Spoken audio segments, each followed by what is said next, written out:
আমি বন্ধুরা দেখো ব্লগটা যেখান থেকে শুরু করে দিলাম, ফ্রিজ থেকে দেখো জিনিস দিচ্ছি। জিনিস বলতে সবজি নিচ্ছি আমার শখের ফ্রিজে, শখের ফ্রিজ। তো দেখো জায়গায় রান্না করে দিচ্ছি। এদিকে দেখো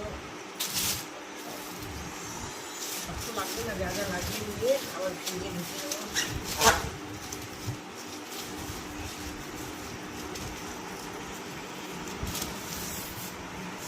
কিছু লাগবে না,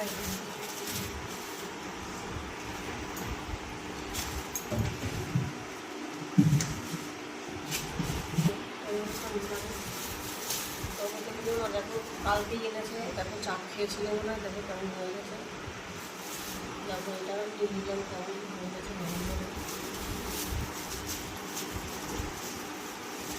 ক্যাপসিকামটা এলাম ডিম ভিজিয়ে বলবো।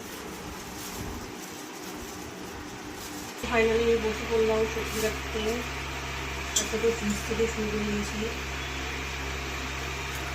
এতটা টমেটো লাগবে না, ফ্রিজে রেখে দেবো। টমেটোর সাইজটা অনেক বড়।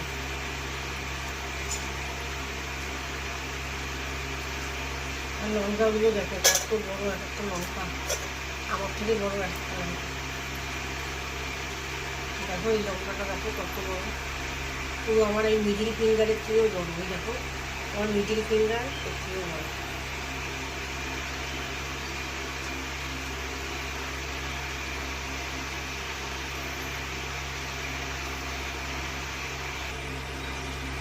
কটা পেঁয়াজ দিত ভুলে গেছে নিজে।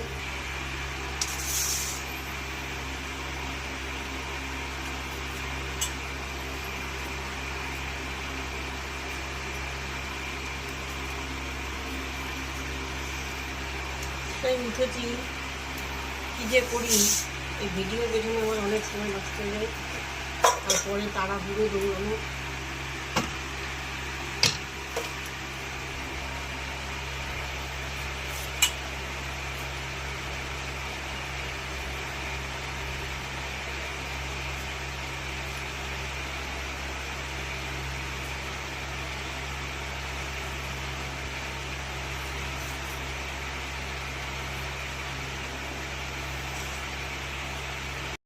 তো বন্ধুরা কাটাকুটি কমপ্লিট। ওই দেখো সবজি কাটা হয়ে গেছে।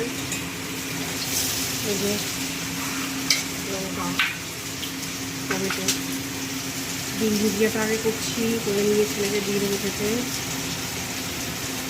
বেশি করে একবারে করে রাখবো যাতে রাতে হয়ে যায়।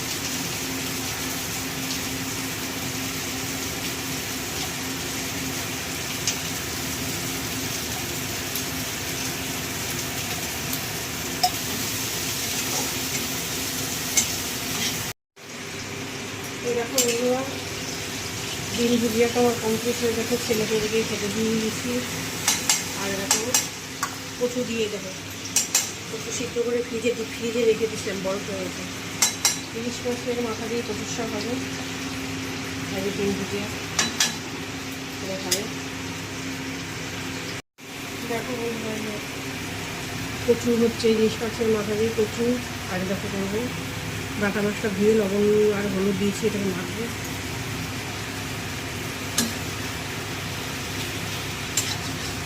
ছেলেরও খাওয়া হয়ে গেছে অলরেডি, আমার হয়নি খাওয়ার কোনো, খাওয়ার টাইম আর হয় না। কাজের এত চাপ, কী বলবো, খাওয়ার টাইম পাই না।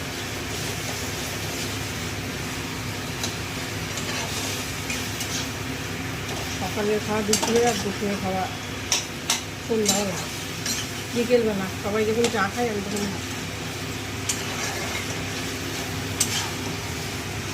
সবাই খেয়ে দিয়ে ঘুম থেকে উঠে, বিকেলে ঘুম থেকে উঠে, বিকেলই বলবো চারটে তো বিকেলই হয়ে যায়, তাই না?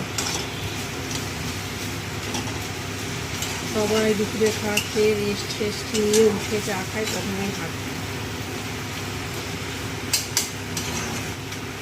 অনেক কচু, এত কচু তো খেতেই পারবো না, দুজন মিলে, ছেলে তো খায় না, ওদের দাদা ভাই খাবে আর আমি খাবো, দুদিন হয়ে যাবে। তো আরও অনেক টানবে, কচুগুলোরও প্রচুর জল থাকে। কি মেঘ করেছে, পুরো আকাশ কালো হয়ে গেছে।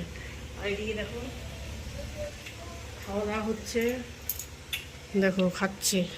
তো তোমাদের দাদা খাচ্ছে দেখো, মাছের মাথা দিয়ে কচুর শাক চুষে চুষে খাচ্ছে। আর এই যে আমি চান করে এলাম।